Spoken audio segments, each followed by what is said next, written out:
Cinematic light.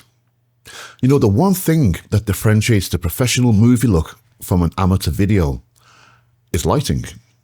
If absolutely everything was perfect on set, the difference between a decent mirrorless camera and a fully bona fide cinema camera is about 15%. As long as that mirrorless camera can hold more than 12 stops of dynamic range and can shoot in log, then the difference is even less than that. But the difference between an intentionally fully controlled lit scene and an amateur, or just lighting the subject and background with a light and literally throwing your camera at her, is night and day. Lighting is the one thing that can rocket launch your visuals into the stratosphere. In this episode, I'm going to give you 5 hints and some demonstrations on lighting techniques for you to go away, practice and perfect. We're going to talk about 3-point lighting. We're going to talk about dual rim lighting, silhouettes, short side lighting, and that looking out the window shot. So, let's jump in. Okay, so 3-point lighting is one of the most commonly used lighting configurations in the whole of cinema. It consists of lighting the subject with 3 lights, 3-point lighting. There'll be more lights in the scene, but for the subject, there are 3. These consist of a rim light or backlight, a key light, and a fill light. The key light is the most powerful, the most prevalent of the 3, as it serves to light up the majority of the subject. The fill light, or in some cases, a bounce, is what fills the shadow side of the subject. This serves to modify the contrast ratio. Now, when I say bounce, I mean a material, typically a bounce board or some kind of reflective surface that's used to bounce the light from the key back onto the subject's face. And when I say contrast ratio, I mean the difference between the dark side and the light side. So if the light side, the key side, is extremely bright and the fill side is extremely bright, this is called low contrast.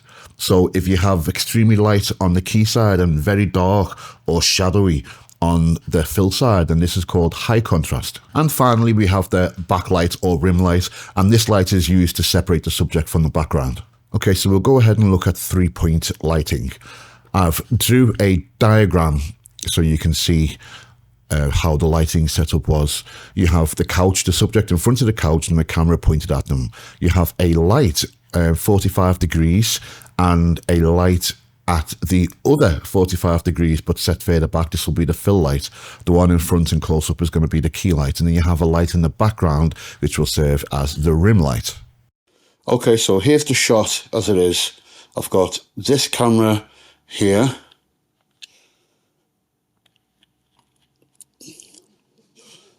I've got a light over there which is acting as the rim light. I'm also using this light here, which I'm using as my key light. So that's going to shine here. This is just a cheap LED light. And then I have over here the fill light.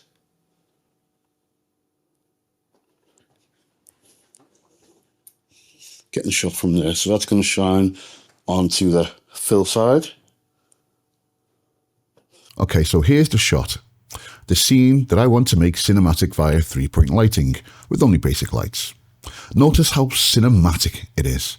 Look how contoured the face is, how the shadows just leap off the screen to tell you their own stories of turmoil and grief. The salt and pepper of the shadows and highlights. Not. Come on, it's terrible. We need 3-point lighting badly, especially if the subject is looking straight at us in that disrespectful manner. So let's remove the subject and light the scene. Let's get a good exposure. Okay, so I'm using a simple 250 watt LED as the key, and it's powerful enough to also contribute towards lighting the scene. It's placed in its customary position of 45 degrees to the side and above the subject. Now the subject is placed in the scene. I will now tune the light more to my tastes.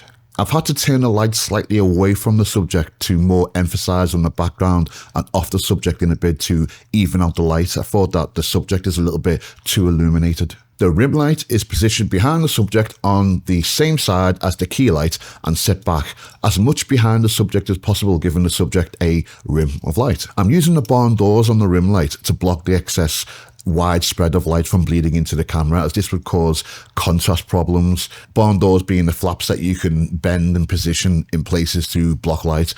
More on barn doors at a later date. Okay, so here's each light and the final effect. Rim light and key light. Rim light, key light, and fill light. The finished, graded look. Right, our next lighting tutorial is dual rim light. Dual rim lighting is a cool, nice effect, and it's commonly used in film and photography to create dramatic, visually striking effects. It involves using two light sources to highlight the edges or rims of the subject, typically from both sides, and set slightly back to create a glowing outline or rim around the subject. It's an awesome technique used in thrillers, action, and horror. Now, because of the halo effect, it's particularly good in the sci-fi genre. Now, I'll set this up in front of the green screen so I can go ahead and cut it out and place it in a more appropriate scene later, just to give you a hint at the kind of scene that you could use this lighting in. And here's a shot of me in dual rim lighting. Now I'll give you the example of how you can use this kind of effect. Imagine you have a really gracious, lovely, beautiful city, yet its seedy underbelly is about to house two of the most dirty, despicable criminals. They're going to meet each other in a dark dock. They're using headlights to illuminate the darkness. There's fog, there's exhaust fumes, and the meeting's about to take place. One of the guys pulls up to find the other guy standing there already in front of his car waiting for him. This is the kind of shot that you'll get. Now, obviously in this shot, I'm motivating the car headlights. Motivating means using lights that are already on the scene and then putting other lights which are off scene to exaggerate the effect of said lights. Again, I'm using barn doors on the blonde halogen type lights that I have. And these barn doors, I can't stress to you how invaluable they are to stopping spill from hitting the lens and stopping them from sullying part of the scene that you want to remain dark. I mean, you can even use them to create whole hosts of patterns and streaks on the walls behind you, so you can make a wall go from a bland red wall to a wall with a pure light streak going across it. You're limited only by your imagination. Here's an example. These barn doors fall into the category of light modifiers, so stay tuned and subscribed because you're not going to want to miss the tutorial on light modifiers. Silhouette. They're great, I love them. They can be used to foster an air of mystery. You can use them to make a character mysterious or hide his or her identity, as we're unable to make out any features except their shape. It can even be used to cunningly not give the identity of a character, only showing you their shape. And if that character has a unique shape, it tells the audience who it is without telling the audience who it is. Hey, I even used one in my early days of filming. It was actually an accident. I was fighting the direct sunlight and I didn't have enough light gear back then to be able to compete with the sun. So I just said, okay, forget it, we'll use a silhouette. And it worked out much better than I actually anticipated in the first place. So these are really easy to create. It's just a case of lighting a scene so bright that the subject is dark. Ergo, expose for the lights. Here we use my two blonde halogen lights and point them at the camera and place the subject in the middle. And even if the subject is showing some faint features, there's nothing that a quick color grade can't fix. That looking out the window shot. Now I see this shot time and time again of people looking out the window. I mean, don't get me wrong, it's a great shot. It can convey loneliness, reflection, FOMO, isolation. It's great. I see the big bright windows and that dark face and background. Now here's how you really do it. Now what we're going to do is assume that there's some kind of light in the apartment behind the subject. So we'll motivate this light even though the light isn't technically on the screen. Just so we can undarken that dark bit, yeah? I mean, look at this. I mean, it wouldn't be so bad if it was zoomed in like this. A tighter shot.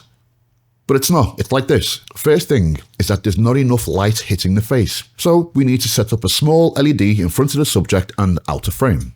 We can adjust the intensity of the light with a jog wheel on the side of this specific LED. Next is to get rid of that waste of real estate behind the subject that I always see remaining black. For this, I use my bog standard 250 watt LED with a focuser attached to stop it from spilling into the camera and onto unwanted parts of the frame. Now, the key thing here is that I push the light as far back as possible to make it appear as much of a rim light as possible. Ideally, a small slim LED stuck on the wall would be better, but as we're using it in the front, the 250 is going to have to do. Now, the intensity is turned all the way down on this because it's such a powerful light that it would overpower the sun outside, so you'd end up having the back of the subject lit more brightly than the front.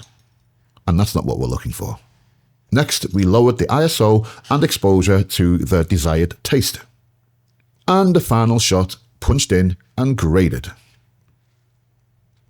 And finally, just one more small little hint that if done correctly can elevate your composition and impact from amateur to professional looking. Short side filming.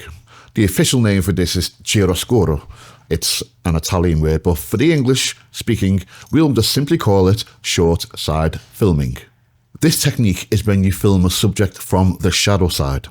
Now imagine setting up your lights and painstakingly sculpting that contrast ratio and background meticulously. The shadows fall on the face perfectly. They look dark, it looks dirty, it looks grungy, and you go and film from the bright side of the subject. And what the hell were you thinking, man? I mean, what is this? Look how flat this looks.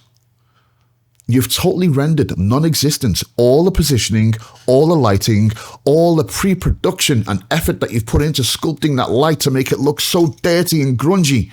I mean, you can barely even see the Rembrandt effect on Charlie's face there. Now, once you set up all of these lights and this sculpting, it's important to film the subject either from the front or from the short side.